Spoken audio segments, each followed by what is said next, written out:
"That's the fat sow we have to put up with." Those were the exact words my own daughter Jasmine shouted at her wedding, pointing at me in front of her new husband's entire wealthy family. The grand metropolitan ballroom in Charlotte, North Carolina, filled with cruel laughter as 200 guests stared at me in disgust, as if I were an animal that had mistakenly wandered into the most elegant event of the year. My cheeks burned with shame, and my hands trembled, clutching the small gift I had wrapped with such care. But then something happened that would change everything forever. Mr. Sterling, the groom's father, a distinguished man in a sharp, bespoke suit who had been chuckling along with the others, suddenly froze. His eyes locked onto my face with an expression of absolute shock. "Wait," he murmured, slowly stepping toward me as the rest of the room continued to sneer. "Aren't you my new boss?" My name is Eleanor Baines, but everyone calls me Ellie. I am 66 years old, and for the last 3 decades, I have lived like a ghost. After my husband died in an accident when Jasmine was barely 12, I became that invisible woman everyone knows. The one who cleans offices in the pre-dawn hours. The one who takes 3 separate transit lines to get to work. The one who buys clothes at Goodwill and counts every single penny before spending it. Jasmine grew up ashamed of me, of my humble job, of my rough hands that smelled of industrial cleaning products, of my worn-out shoes that squeaked across the polished granite lobbies of the corporate buildings where I worked every night. What she never knew, what no one imagined, was that while I was silently scrubbing those offices, I was listening. I listened to the late-working executives, their business plans, their failures, and their financial secrets. For years, I absorbed knowledge like a dry sponge. With the few dollars I managed to save, starting with $50 in stocks I overheard mentioned in a meeting, then $100, I began to invest. My modest 2-bedroom apartment became stacked with used finance books and economic newspapers I rescued from executive recycling bins. I studied every night after work, my eyes red with fatigue, but my heart pounding with determination. While Jasmine saw me as a failed, pathetic woman, I was secretly building an empire. My investments multiplied. I bought properties under corporate names. I acquired shares in struggling companies that later made spectacular comebacks. I became a silent partner in deals that took off beyond expectation. For 20 years, I wore the cheapest clothes, ate the simplest meals, and maintained the same humble routine, but my bank account grew to figures most people couldn't even dream of. And now, at my daughter's wedding, Mr. Sterling recognized me. He was the same man whose company I had just purchased for $45 million, $45,000, just 2 weeks prior. The man who had signed the sale papers without knowing the mysterious buyer, E.J. Beaumont, was the very woman his in-laws had just publicly humiliated. I could see the exact moment the memories clicked into place in his eyes. My face on the video conferences, my signature on the contracts, my voice during the telephone negotiations. The silence began to spread from where we stood to the rest of the ballroom like ripples in a lake. The guests noticed Mr. Sterling's expression, his sudden pallor, and the way he stared at me as if he'd just seen a ghost. Jasmine, who had been laughing with her friends over my public shame, began to realize that something was terribly wrong. Her cruel smile slowly vanished as she watched her father-in-law walk toward me with hesitant steps. "Ma'am," Mr. Sterling whispered, his voice barely audible. Is that you?" His hands trembled as he pulled out his phone, surely looking for the transaction emails, the corporate profile photos, anything to confirm what his mind refused to accept. The woman he had just scorned, the woman he saw as a family embarrassment, was the same person who now controlled the fate of his company, and, by extension, his family's financial future. And I, Ellie the Invisible, Ellie the Fat Sow, stood there, holding my small gift wrapped in cheap paper, knowing that my life was about to change forever. Because after decades of silence, my moment to speak had finally arrived. The recognition in Mr. Sterling's eyes was like watching a puzzle assemble itself piece by piece in slow motion, His fingers trembled as he slid his phone screen, desperately searching for the corporate sale emails. I could hear his shaky breathing as he compared the corporate profile photo of E.J. Beaumont, CEO, with me, the woman standing before him in a $30 wine-colored dress. "My God," he whispered, and those two words cut through the festive air like a knife. You are the one who bought Sterling Corporation." Jasmine rushed over, her heels clacking against the marble like hammer blows. "What are you talking about, Mr. Sterling?" she asked with that fake, sweet voice she used when she wanted something. "This is my mother, Eleanor. You know, the one I told you about who cleans buildings." She laughed nervously, but I could see her eyes darting between her father-in-law and me, trying to figure out what was happening. My heart was beating so loudly I was sure everyone could hear it. For 20 years I had guarded this secret like buried treasure. Every night, after coming home from scrubbing offices, I sat at my small, used desk and managed multi-million-dollar transactions. I had 3 phones, one personal that Jasmine knew about, one for business I used for important calls, and an emergency one I used only for the most secret operations. I had created such a complex network of shell companies, offshore investments, and corporate aliases that not even the best forensic accountant could have tracked me. Mr. Sterling's company had been hemorrhaging money for months. A $3 million, $3,000 debt, labor lawsuits, and breached contracts. When my legal team presented me with the opportunity to buy it, I saw more than red numbers on a balance sheet. I saw decades of honest work, loyal employees who didn't deserve to lose their jobs because of the mismanagement of a man who, though well-intentioned, had made disastrous decisions. I paid $45 million, not for the company, but for the lives I could save, for the families who depended on those jobs. "Mr. Sterling, you're scaring me," Jasmine insisted, but the arrogant certainty in her voice was gone. "What does my mother have to do with your company?" Devin, her new husband, approached, nervously adjusting his tie. He was a handsome young man, 32 years old, accustomed to comfort, but without his wife's malice. He had inherited his father's kindness, but not his experience in reading between the lines. Mr. Sterling looked directly into my eyes, and in that moment, I saw respect where there had been scorn moments before. "Ms. Beaumont," he said, using my corporate name with a reverence that caused nearby guests to turn their heads. "I want to personally thank you for saving my family's company. Without you, hundreds of employees would have lost their jobs this week." The silence that followed was so dense it could have been cut with scissors. Jasmine stood paralyzed, her mouth slightly open as she processed her father-in-law's words. "Ms. Beaumont," she repeated slowly. "My mother is Baines." Her voice rose an octave, drawing the attention of more guests who began to gather, forming an unintentional circle around us. I still didn't speak. For years, I had perfected the art of silence, of being invisible, of letting others fill the empty spaces with their own conclusions. But now, every second of silence was like a drop of acid falling onto the perfect facade Jasmine had built for her wedding.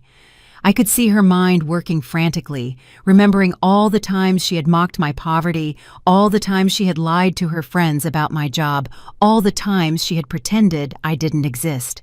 "Mom," she finally whispered, and the words sounded strange coming from her lips after the public humiliation just minutes ago. "Is what Mr. Sterling is saying true?" Her eyes were shining with a mixture of confusion, hope, and something more dangerous. Greed. I could see the gears turning in her head, calculating possibilities, imagining what this might mean for her financial future. The guests murmured among themselves, creating a background hum like restless bees. I heard fragments of conversations. "She's a millionaire, Jasmine's mother. How is that possible? She always looked so poor." The irony was delicious and bitter at the same time. The same people who had laughed at me 20 minutes ago now looked at me with a mix of curiosity and forced respect. Mr. Sterling extended his hand to me, a gesture that contrasted dramatically with the humiliation he had witnessed moments earlier. "Allow me to introduce you correctly to my family," he said solemnly. This is Eleanor Baines, the businesswoman who just saved my company and the jobs of 600 people. It was my moment. After decades of hiding behind corporate names and legal representatives, after years of being treated as less than nothing by my own daughter, I finally had the chance to speak. But when I opened my mouth, the words that came out were not the ones Jasmine expected to hear. "Mr. Sterling," I said in a soft but clear voice, "I appreciate your words, but I believe there's a misunderstanding." The hope in Jasmine's eyes turned to relief, thinking I was about to deny everything. "I didn't buy your company to be recognized or thanked. I did it because it was the right thing to do." I paused, looking directly at my daughter. It's something I learned observing so much unnecessary suffering in this world. Jasmine blinked, confused.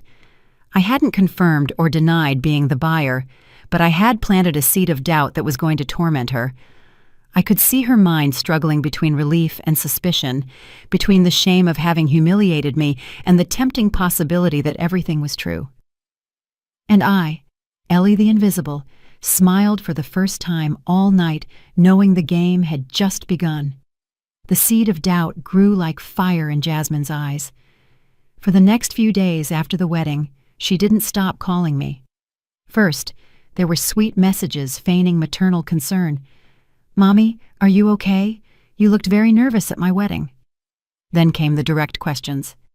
"Did you know Mr. Sterling before?" And finally, the desperation. "I need you to tell me the truth about what Mr. Sterling said." I maintained my routine, as if nothing had happened. Every morning at 5, I got up in my small, working-class 2-bedroom apartment. I ate black coffee and toast for breakfast. I put on my cleaning uniform and took the 3 buses that led me to the buildings where I worked. But what Jasmine didn't know was that during those rides, on my corporate phone, I was directing a $200 million, $200,000 operation distributed across investments throughout the continent. On Tuesday night, Jasmine showed up at my apartment unannounced. I heard her fumbling with the old lock on the main building door, cursing under her breath. When she finally arrived at my door, she was wearing an ivory cashmere coat that cost more than my 6 months' rent. Her Italian shoes looked out of place in the worn linoleum hallway and walls that desperately needed paint. "Mom, we have to talk," she announced, sitting on my thrift store sofa and looking around with that familiar look of disgust. "I can't stop thinking about what happened at my wedding. Mr. Sterling seemed different with you, like he respected you in some strange way."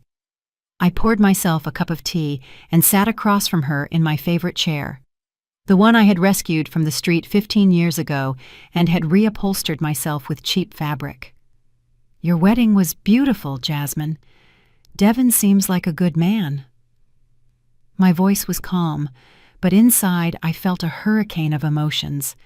This was the first time in years my daughter had come to my house voluntarily, and it was only because she suspected I might have money.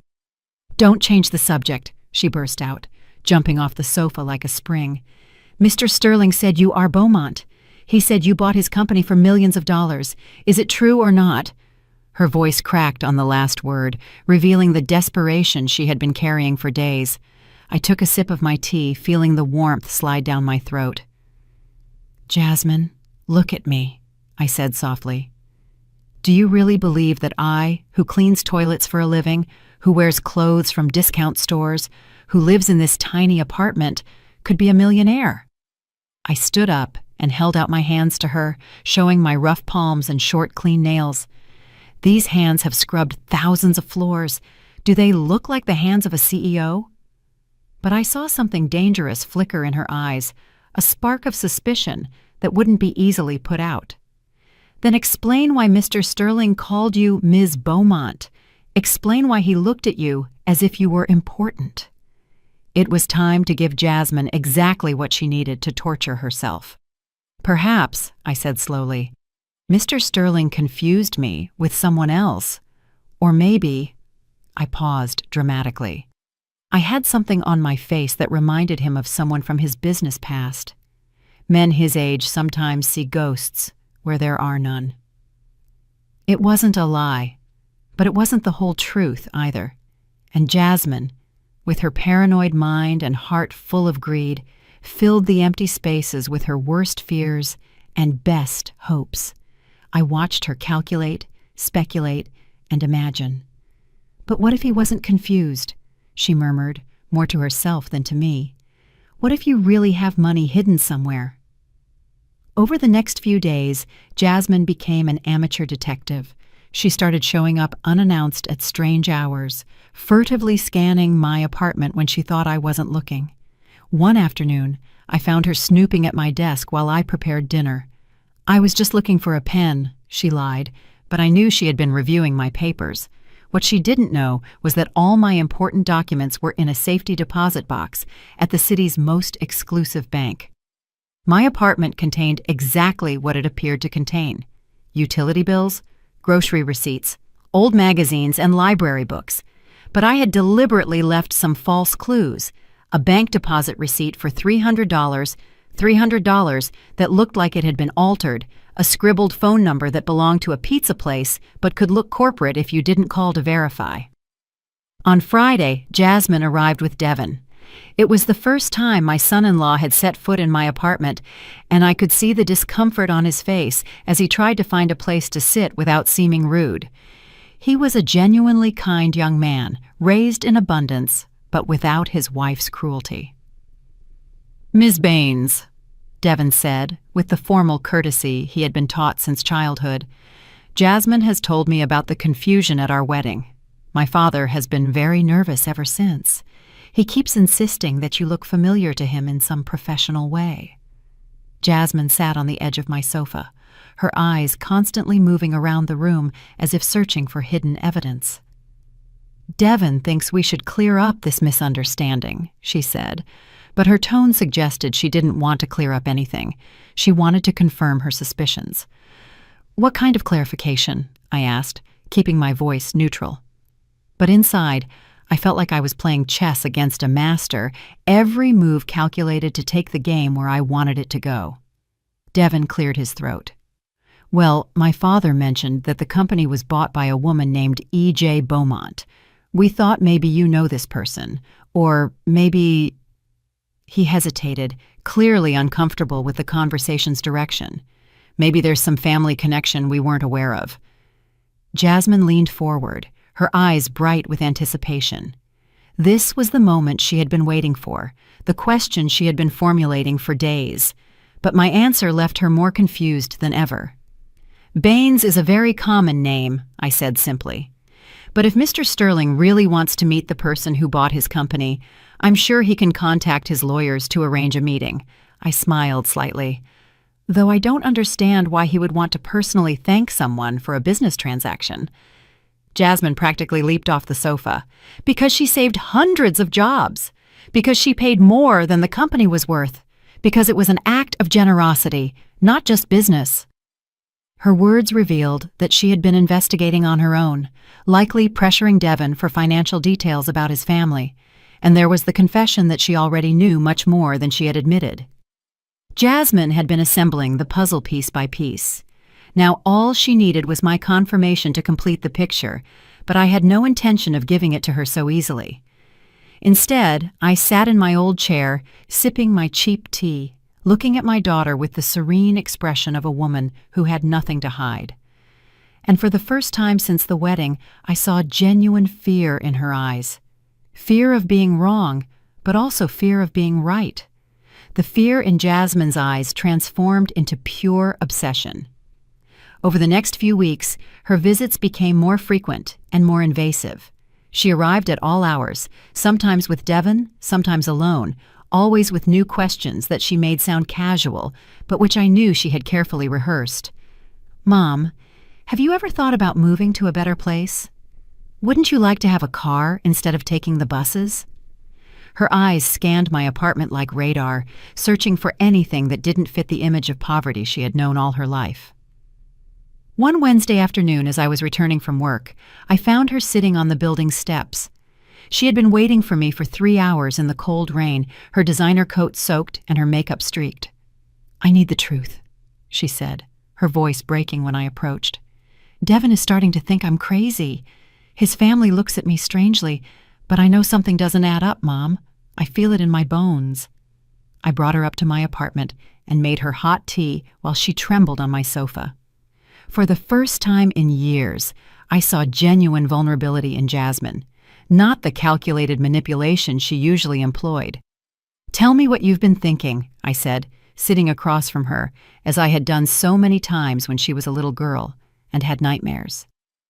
"I've been investigating," she confessed, looking at her trembling hands wrapped around the cup. "I hired a private investigator to find out about E.J. Beaumont." My heart skipped a beat, but I kept my expression neutral. "And what did he find?" I asked, with genuine curiosity. I had spent millions of dollars over the years to keep my corporate identity completely separate from my personal life. "Nothing," Jasmine whispered, the frustration in her voice palpable. "It's like Beaumont is a ghost. She has companies registered in 12 different countries, but she never appears in public photos, never gives interviews, never attends social events. Her lawyers handle everything through representatives. The detective said in 30 years of his career he'd never seen anyone so careful about their privacy." I leaned forward, feigning interest. "And that makes you suspicious of me?" Jasmine looked up, her eyes red from crying. "Mom, you cleaned those corporate offices at night. You were there when the executives worked late, when they made their important calls, when they left documents on their desks. Did you never learn anything you could have used?" It was a shrewd question, closer to the truth than she imagined. "Jasmine," I said softly, "if I had learned corporate secrets cleaning offices, don't you think I would have improved my life a long time ago? Don't you think we would have lived better when you were a child?" But she shook her head violently. "Maybe you didn't want anyone to suspect. Maybe it was safer to live poor while you secretly accumulated money." Her voice rose, filled with a desperation that broke my heart. "Mr. Sterling keeps asking about you. He keeps saying your face is familiar from important video calls. Devin is starting to ask strange questions about our family." I got up and went to the kitchen, needing a moment to process. Jasmine had hired a professional detective and still couldn't connect me to E.J. Beaumont. That meant my precautions had worked, but it also meant she wouldn't give up easily. When I returned with more tea, I found her looking through the books on my shelf, those used finance books I had been collecting for decades. "Why do you have all these books about investments?" she asked, holding up a market analysis manual I had bought for $1 at a garage sale. "Since when are you interested in finance?" Her tone was accusatory, as if she had found evidence of a crime. "I buy them because they are cheap, and I like to read," I lied partially. Besides, after years of hearing business conversations while cleaning, I developed curiosity about how companies actually work. It wasn't a lie, just not the whole truth.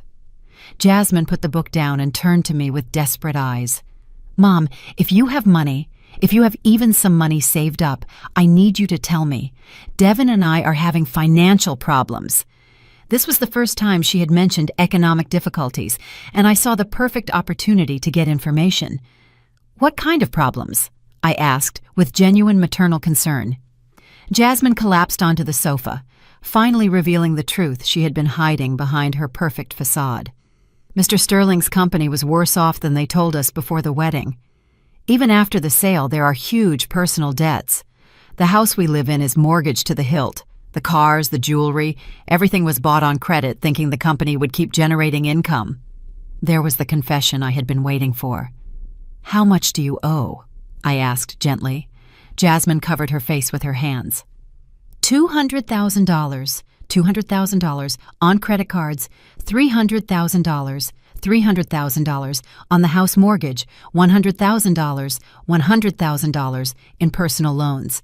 And that's not counting the wedding expenses, which we put entirely on credit because we thought we could pay it off later. $600,000. $600,000 in debt, an amount that was insignificant to me, but which represented total ruin for them. "And what are you planning to do?" I asked, though I already knew where this conversation was headed. "Mr. Sterling is trying to get another job, but at his age it's difficult. Devin is looking too, but his experience is all tied to the family business. And She hesitated, biting her lower lip as she did when she was a child and had done something wrong. I thought maybe if you really have money hidden, you could help us.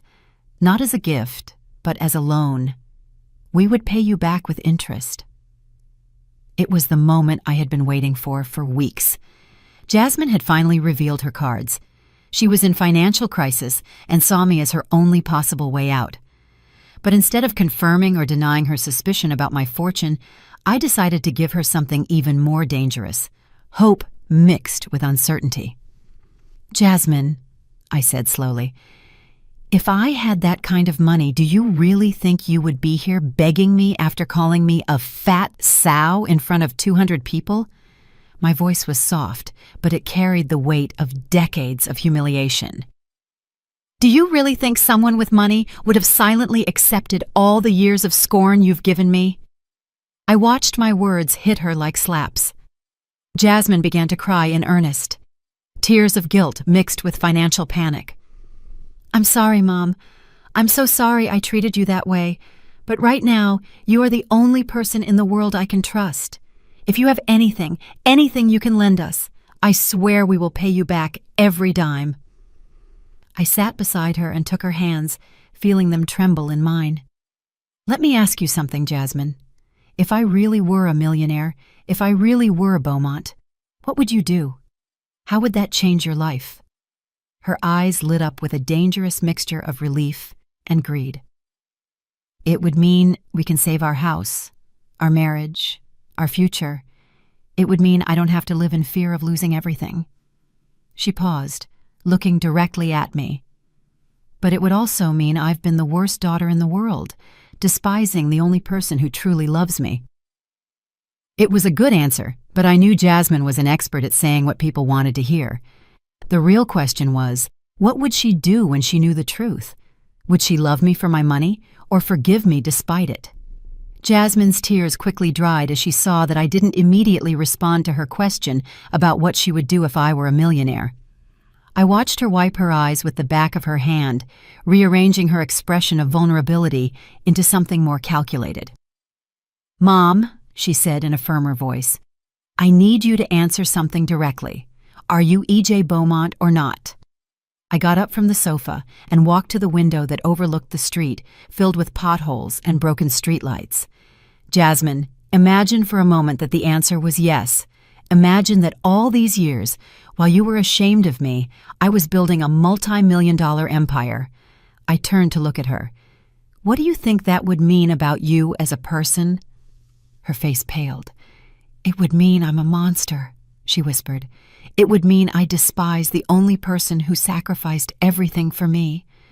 But then, as if a switch had been flipped in her brain, her eyes hardened.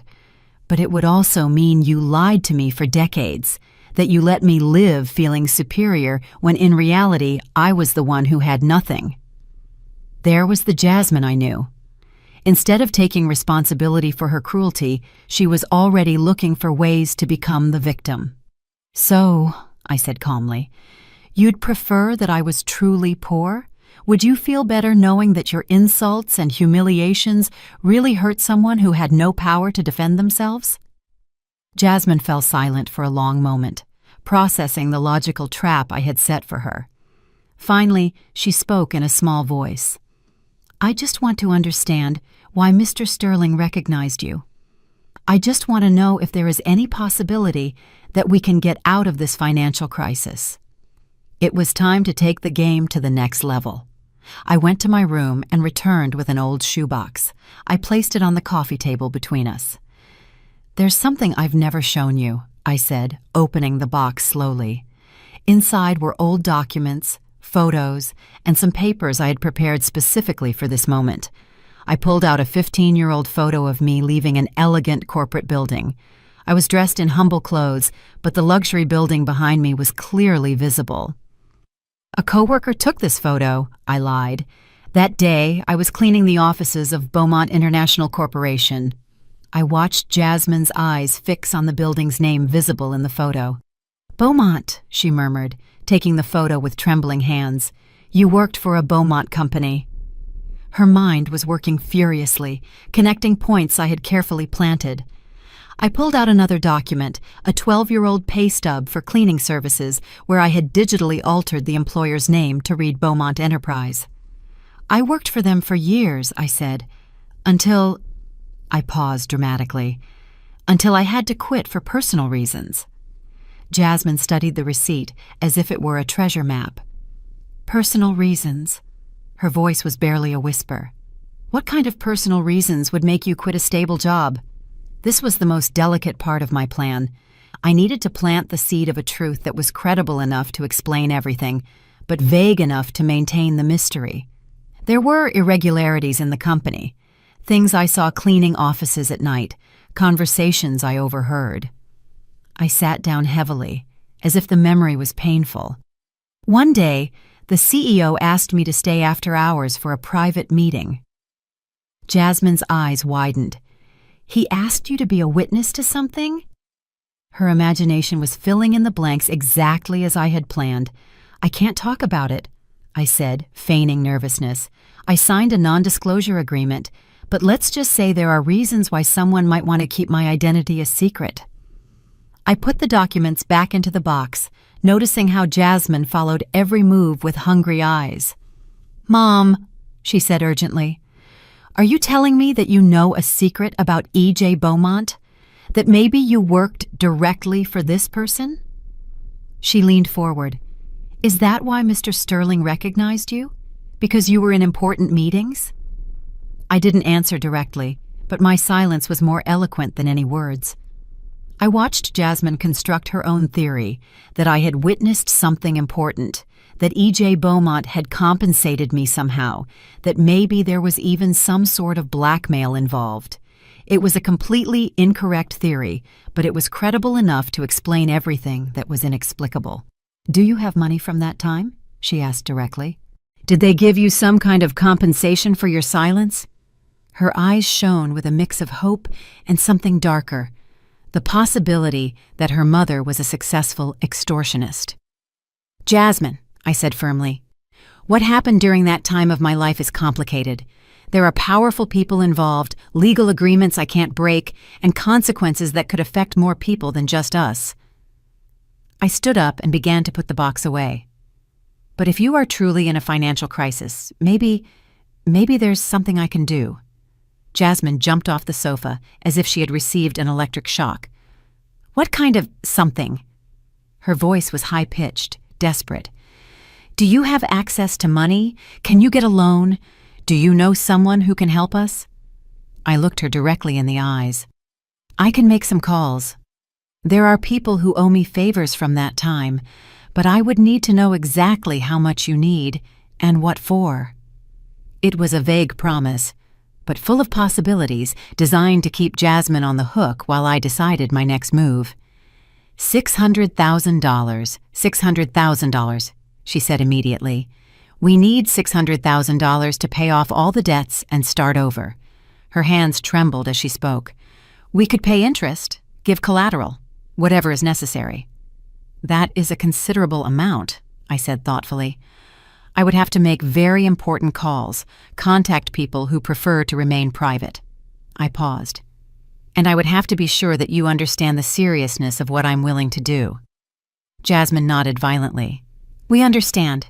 We are serious. This is not a whim, Mom. It's our life." But then, as if a new idea had crossed her mind, she looked at me with suspicion. "But what would you have to do in return? What kind of favors would you have to ask?" It was a smart question, and I saw that Jasmine was beginning to understand that any solution to her financial crisis might come with a price she hadn't considered.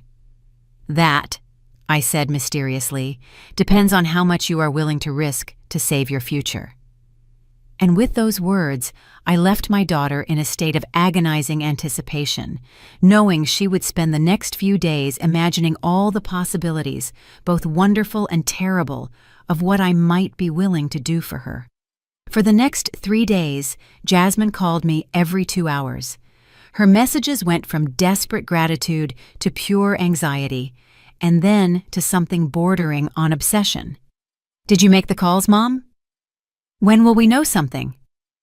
Do you need Devin and me to be present for a meeting? Her voice became sharper with each call, and I could hear how the tension was affecting her marriage, with Devin constantly asking her what was going on. On Friday night, I decided it was time for the next phase of my plan. I called Jasmine and told her I had news.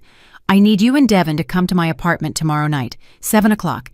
And Jasmine, I paused dramatically, make sure no one else knows about this meeting, especially Devin's family.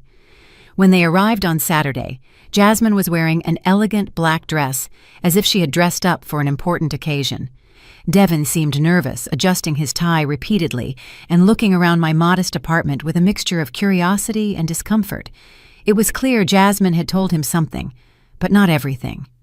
Before we start, I said, serving them in my chipped mugs, I need you to understand something very important. The conversation we are going to have tonight cannot leave these four walls. There are powerful people involved, and your financial future depends on your ability to keep secrets. Devin cleared his throat. Ms. Baines, Jasmine told me you know people who could help us with our financial situation. We deeply appreciate any help you can give, but we don't want to get you into trouble for us. What a sweet, honest young man. His genuine concern for my well-being contrasted dramatically with the poorly concealed greed I saw in Jasmine's eyes.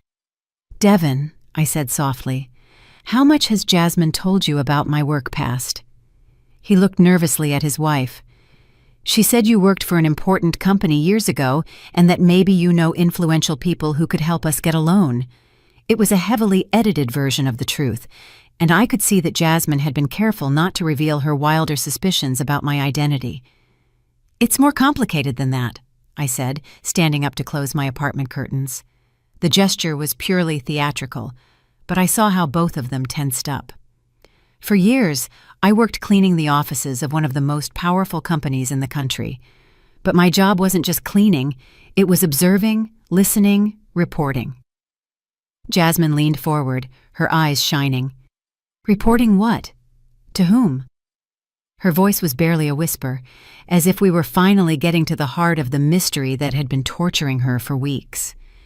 Financial irregularities, private conversations, meetings that officially never happened. I paused, letting the tension build. My direct boss was not the cleaning supervisor, it was Beaumont herself. The silence that followed was so thick it could be cut with a knife. Devin blinked, confused, clearly not understanding the implications, but Jasmine turned white as a ghost. Are you saying you worked directly for E.J. Beaumont? Her voice broke on the last word. For more than 15 years, I confirmed, watching her hands begin to tremble. My official job was night cleaning. My real job was to be her eyes and ears in an industry full of corruption and fraud. It was a carefully constructed lie, but with enough elements of truth to be credible. Devin still didn't fully grasp it. Ms. Baines, are you saying you were like a private investigator? His innocence was refreshing, contrasting with the way Jasmine was frantically calculating the implications of what she had just heard. It was more than that, I said, deciding to give Jasmine exactly what she had been waiting to hear. During all those years, E.J. Beaumont compensated me very generously for my discretion. And when I retired from that job, I made sure I had enough resources to live comfortably for the rest of my life. Jasmine practically leaped out of her seat. How much? She asked bluntly. How much money do you have? Her mask of filial concern had completely disappeared, replaced by a pure avarice that hurt me to see, even though I had expected it. Enough, I replied calmly, to resolve your financial crisis several times over. But the question is not how much I have. The question is what you are willing to do to earn it. Devin looked increasingly uncomfortable. Ms. Baines, we don't want your money as a gift. We are willing to work, to pay interest, to give collateral. We just need help getting through this tough time. But Jasmine was already beyond courtesy and good manners. What kind of things would we have to do? She asked directly. What do you want in exchange for the money? Her eyes shone with a mixture of desperate hope and something darker, the willingness to do almost anything to get out of her crisis. It was the perfect moment for the final test. For weeks, I had been sowing doubt and suspicion, building a narrative that explained all the inexplicable things about my life. Now it was time to see what kind of person my daughter truly was when faced with the possibility of financial salvation. "Jasmine," I said slowly, "for years, you have treated me as if I were invisible. You have insulted me, humiliated me, and publicly scorned me. Last week, you called me a fat sow in front of 200 people. I watched her flinch at my words. But now that you suspect I have money, suddenly I am the most important mother in the world." Her cheeks flushed. "Mom, I am so sorry for how I've treated you. If I could go back in time and change my behavior, I would. Please don't let my past mistakes affect our future." "Our future," I repeated, raising an eyebrow. "Or your financial future." The distinction was important, and I wanted both of them to understand exactly what was at stake here. Devin intervened, clearly sensing the tension between Jasmine and me. "Ms. Baines, I understand Jasmine hasn't always been the most attentive daughter, but she has really been struggling with a lot of stress lately. Our financial problems have been overwhelming, and perhaps that has affected her behavior." It was a sweet but naive defense. Devin still didn't understand that Jasmine's cruel behavior toward me had begun decades before they had money problems.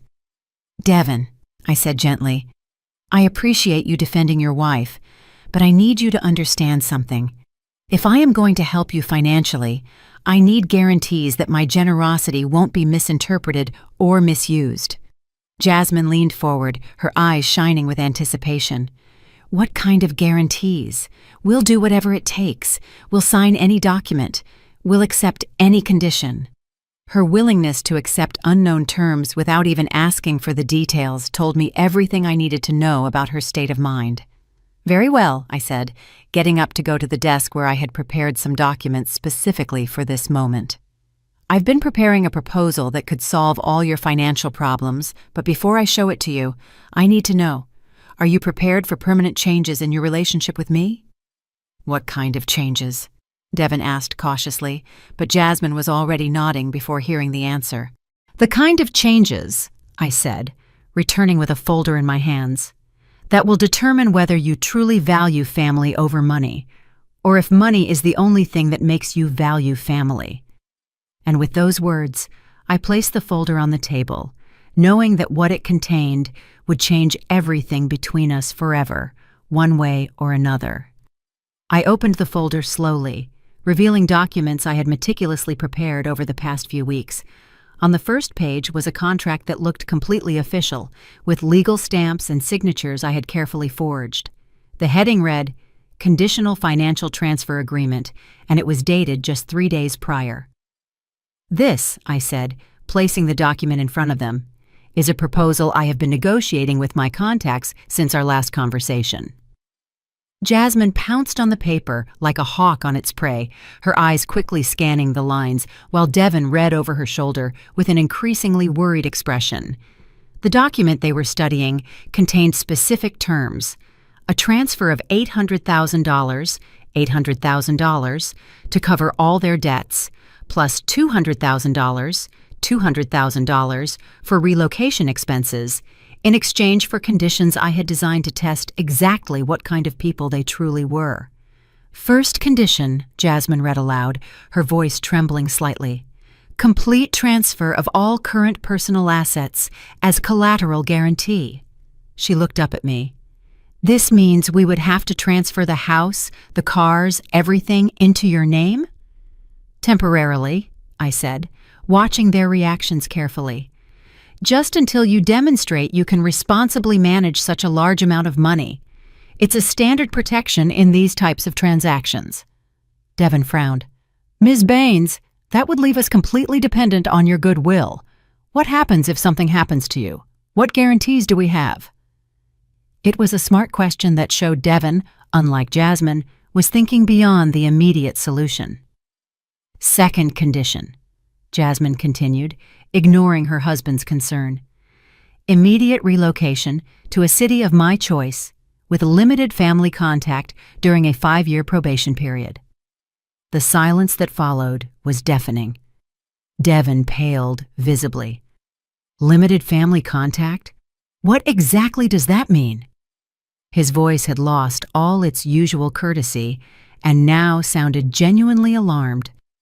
It means, I said calmly, that for 5 years you would live in a city I would choose, in a house I would provide, with a monthly stipend that I would determine. Family visits would be restricted to pre-approved occasions, and all communication with me would go through intermediaries. Jasmine was frantically reading the rest of the document.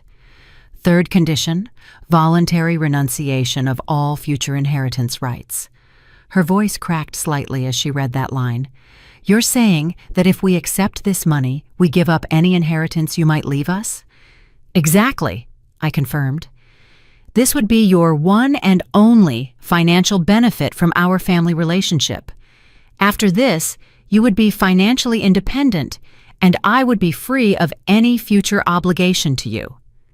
Devin abruptly stood up from the sofa, his face flushed with indignation.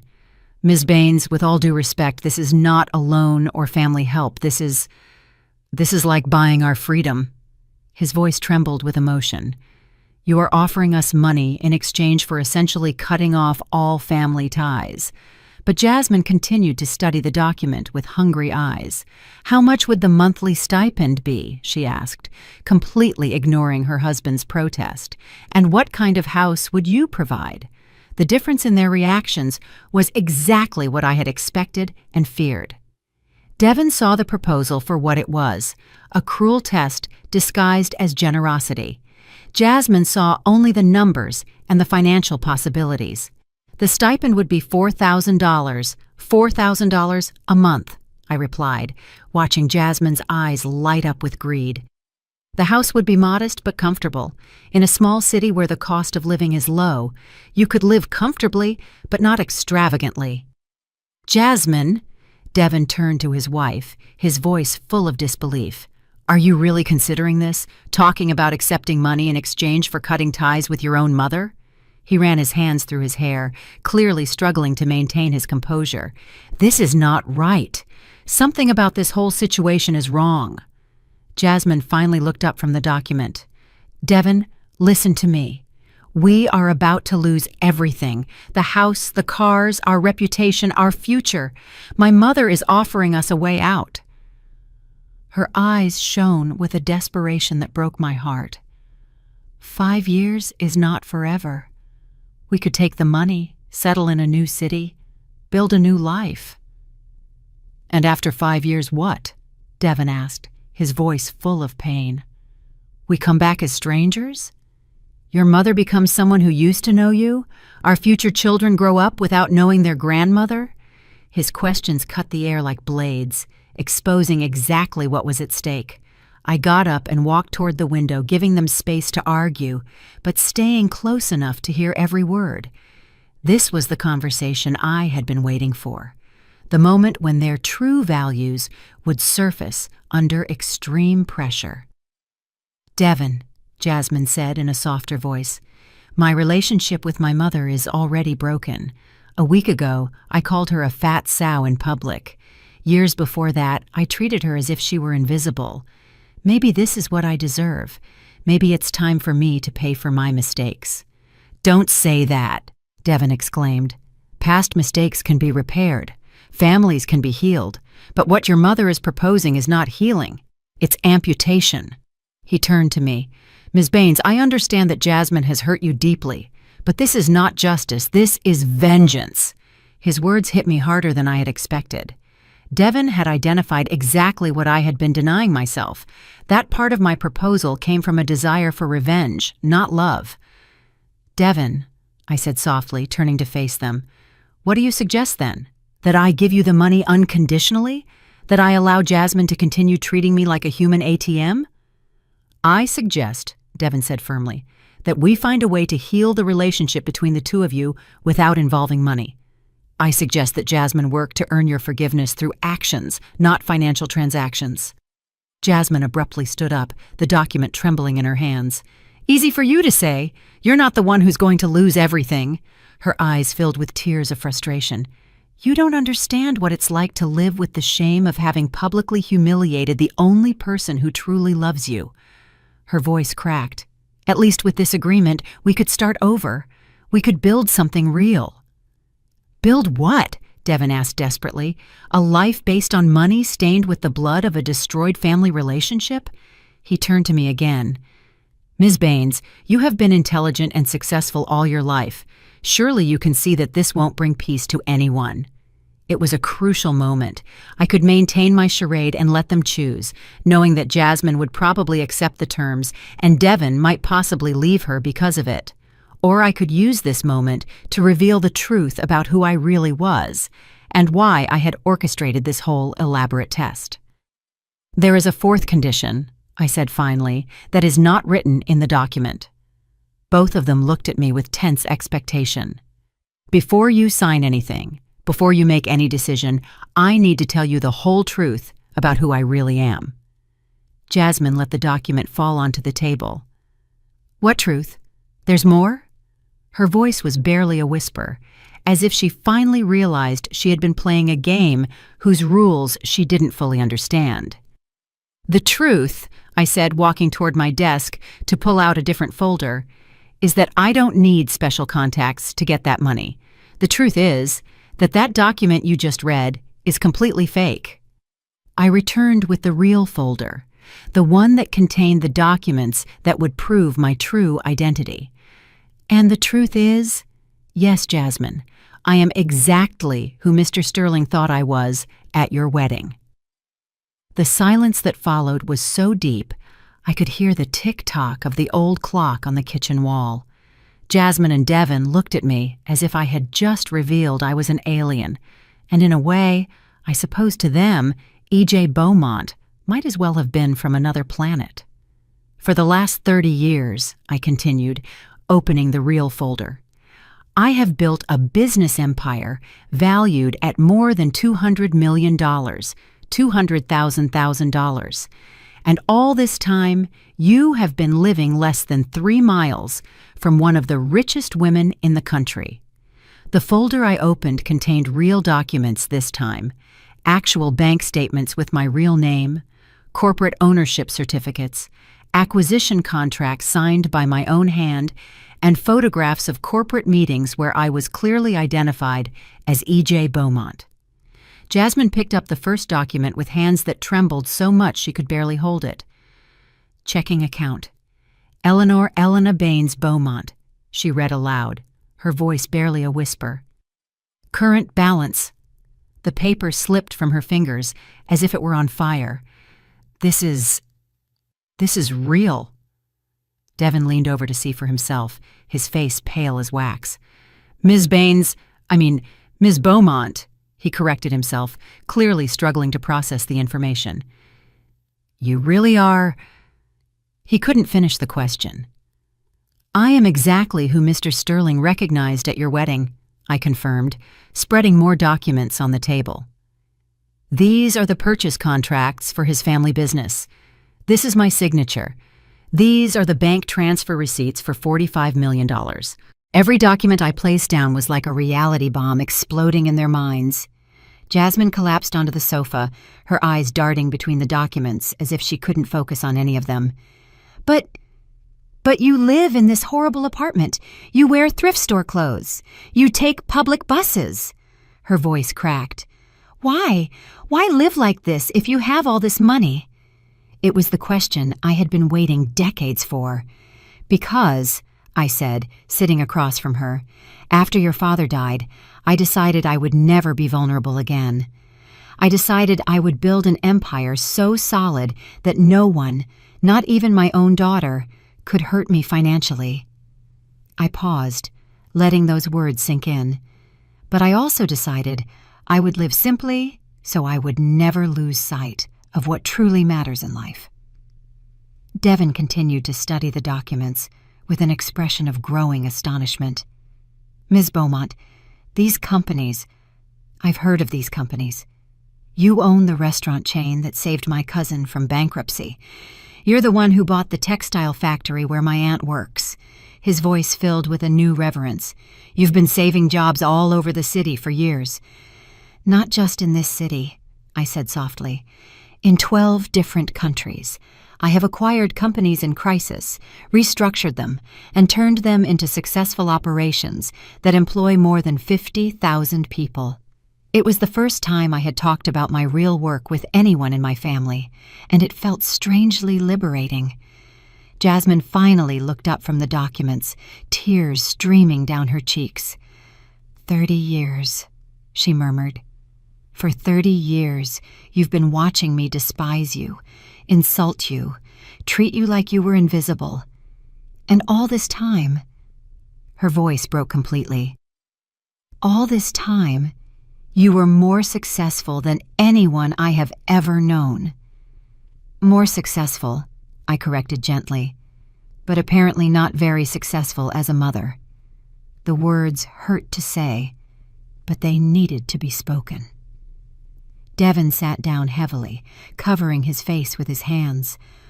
"Oh God, Ms. Beaumont, when I think of the things Jasmine has said about you to my family, the excuses she invented to explain why we never included you in social events." He removed his hands from his face, looking at me with eyes full of guilt. "We judged you so harshly. We thought you were a burden to Jasmine." "You didn't judge me," I said firmly. "I chose this image. I decided to keep my true identity a secret. What you saw is exactly what I wanted you to see." I took another document from the folder. "But it also means that every humiliation, every insult, every moment I was treated as less than human, was a choice Jasmine made without any external pressure." Jasmine doubled over, sobbing uncontrollably. "I'm sorry," she repeated through her tears. "I'm so incredibly sorry. There are no words to describe how awful I feel. There's no way to undo the damage I've caused." "You are right," I said calmly. "There's no way to undo it, but there are ways to move forward." I got up and went to the desk once more, returning with a different document. "This is my real will, Jasmine. Would you like to know what it says?" Her eyes widened in terror. "Mom, no matter what it says, I deserve to be disinherited. I deserve for you to cut me out of your life completely. It says," I continued, ignoring her protests, "that upon my death, 70% of my fortune will go to charitable foundations I've been secretly funding for years. Shelters for abused women, educational programs for children from working families, scholarships for young entrepreneurs." I paused. "The remaining 30% was intended for you and your future children." "Was," Devon noted immediately, recognizing the past tense. "No longer," I said, looking directly at Jasmine. "After the humiliation at your wedding, I drafted a new will. Now, 100% goes to charity." I watched those words hit her like a physical slap. "Because I realized that giving you money after my death would only validate your belief that money is more important than relationships." Jasmine stood up, swaying, her legs barely supporting her. "It's okay," she whispered. "It's completely okay. You have every right to disinherit me. But please," her voice broke, "please don't cut me out of your life while you are alive. I don't care about the money anymore. I just want the chance to be a real daughter to you." "A real daughter," I repeated, raising an eyebrow. "Like the real daughter who introduced me as a fat sow 2 weeks ago?" Devon stepped toward Jasmine, putting his arms around her as she cried. "Ms. Beaumont," he said in a firm but respectful voice. "I understand your pain and your anger. Jasmine has been terrible to you, and there are no excuses for her behavior. But she is your daughter, and you are her mother. There has to be some way to heal this relationship." "Is there?" I asked genuinely.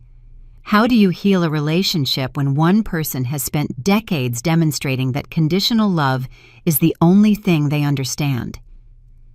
Jasmine pulled away from Devon and came toward me, falling to her knees in front of my chair. Mom, I understand I have no right to ask you for anything. I understand I've been a monster to you for years.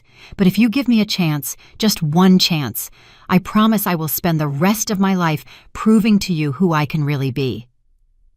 And what about your financial problems? I asked. Do you still expect me to help you pay off your debts? Devin and Jasmine looked at each other, and I saw a silent communication pass between them. Finally, Devin spoke. Ms. Beaumont, we will solve our financial problems ourselves. We will sell everything we own. We will move to a small apartment. We will work any job we can get. We don't want your money. He's right, said this new Jasmine, the one who had just discovered she had been despising one of the most powerful women in the country.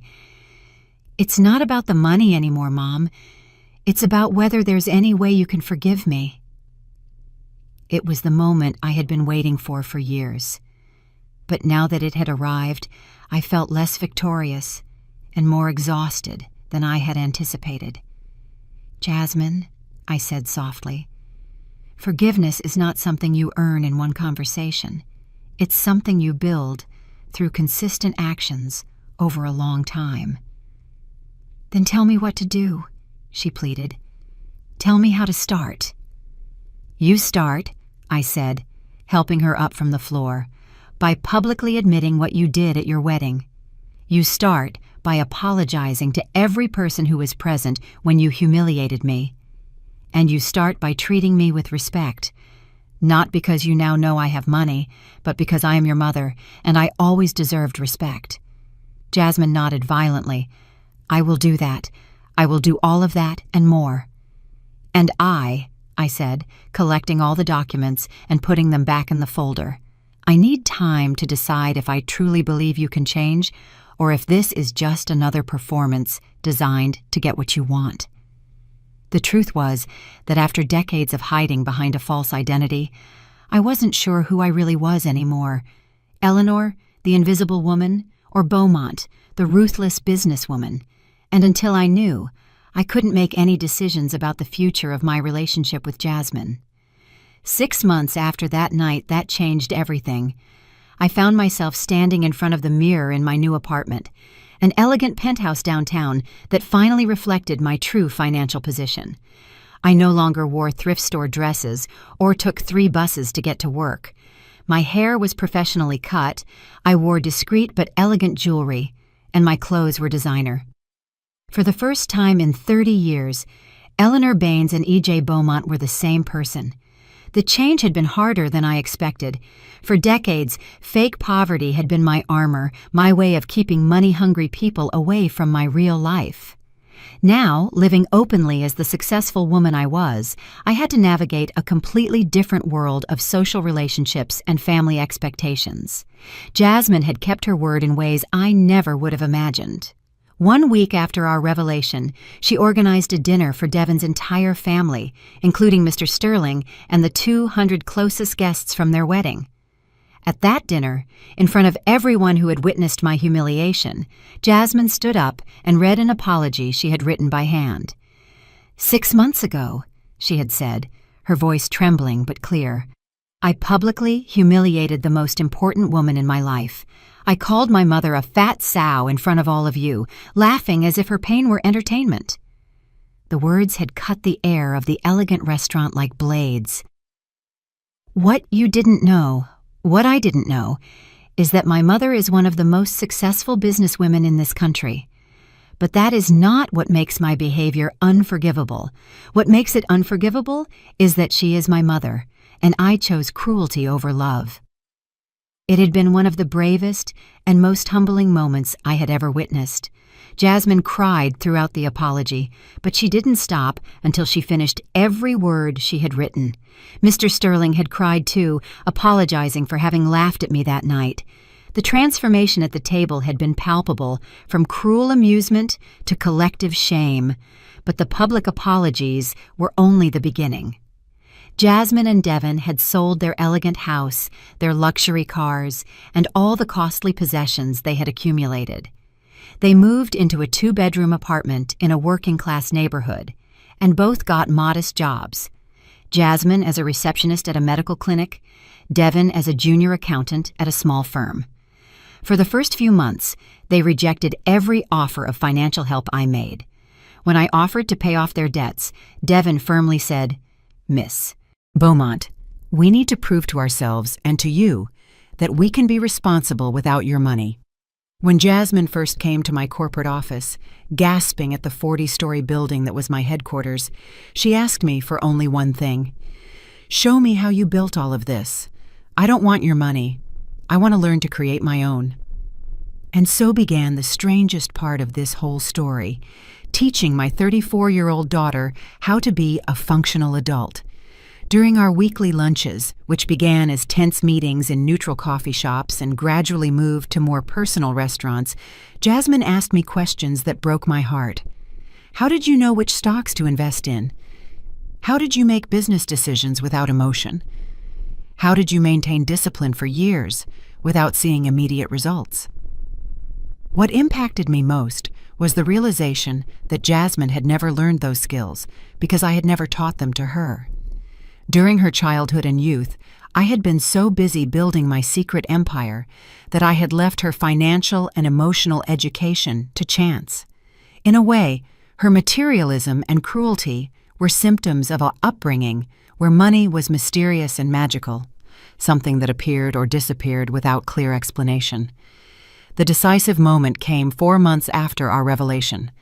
Jasmine arrived at our weekly lunch with something I had never seen in her eyes before: genuine pride, not based on material possessions. "Mom," she said, smiling in a way I hadn't seen since she was a little girl. "This month, Devin and I paid all our bills without using credit cards. It's the first time in my adult life that has happened." It was a small achievement by objective standards, but for Jasmine, it represented a fundamental transformation. And she continued, "We have something to tell you." Devin, who now visited me regularly and had developed a genuinely affectionate relationship with me, took her hand. "We're expecting a baby." The news hit me like a lightning bolt. I was going to be a grandmother. After years of resigning myself to a lonely old age, I suddenly had the prospect of a real family. "And what are your plans?" I asked, struggling to keep my voice steady. "We want to raise her differently," Jasmine said immediately. "We want her to meet her grandmother from the day she is born. We want her to understand the value of hard work and humility, and we want her to know that family love is unconditional." It was at that moment that I made the decision I had been postponing for months. "There's something I need to tell you," I said, opening my purse to pull out a document I had been carrying with me for weeks. "I've been thinking a lot about the future, about what I want to do with my fortune." Jasmine tensed immediately. "Mom, if this is about inheritance, we already told you we don't want your money." "It's not about inheritance," I said softly. "It's about something more important." I placed the document on the table. It's the charter of the Baines Sterling Family Foundation. I have decided to convert half of my fortune into a charitable foundation that will be run by the next generations of our family. Devin studied the document with careful eyes. "What exactly does that mean?" "It means," I explained, "that when my grandson or granddaughter grows up, she will have the opportunity to learn about financial responsibility by managing resources to help others. It means that Jasmine can develop her own career in philanthropy if she wishes. And it means that none of you will ever be rich by inheritance, but you will always have the opportunity to make a difference in the world." Jasmine began to cry, but this time they were tears of gratitude, not desperation. "It's perfect," she whispered. "It's exactly what our baby needs. Purpose without privilege, opportunity without ease." Over the following months, we worked together, designing the foundation's programs. Jasmine turned out to have a natural talent for identifying community needs and developing practical solutions. Devin contributed financial management skills that perfectly complemented her passion. For the first time in decades, I felt like I had a real family, not perfect, but genuine. The day my granddaughter, Aaliyah Beaumont Sterling, was born, I held that tiny creature in my arms and made a silent promise. She would grow up knowing exactly who her grandmother was, both Eleanor Baines and E.J. Beaumont, from day one. There would be no secrets, no false identities, no shame about success or humility. Now, when I look back at that terrible night at Jasmine's wedding, when she called me a fat sow in front of 200 people, I can see that it was the catalyst we needed for a transformation that never would have been possible without pain. Jasmine had to hit rock bottom to learn to value what truly matters. I had to risk total loss to discover what I was really willing to fight to keep. The question I ask myself now, as I look toward the future with hope I hadn't felt in decades, is this: and you, in your own families, in your own lives, have you had the courage to be completely honest about who you really are? Or are you still hiding parts of yourselves out of fear, protection, or pride? Because the truth I learned, though painful, is that there can be no real love where there are fundamental secrets. And in the end, real love, not money, is the only thing that truly holds us together when everything else falls apart. Did you like my story, and which city are you listening from? Let's meet in the comments. If you liked the story, you can support me by sending a super thanks so I can keep bringing more stories like this. Thank you so much for your sweet support. I'm looking forward to your comments on the story. On the screen, you can see 2 new life stories that I highly recommend. There's so much more on my channel. Don't forget to subscribe. See you in the next life story with love and respect.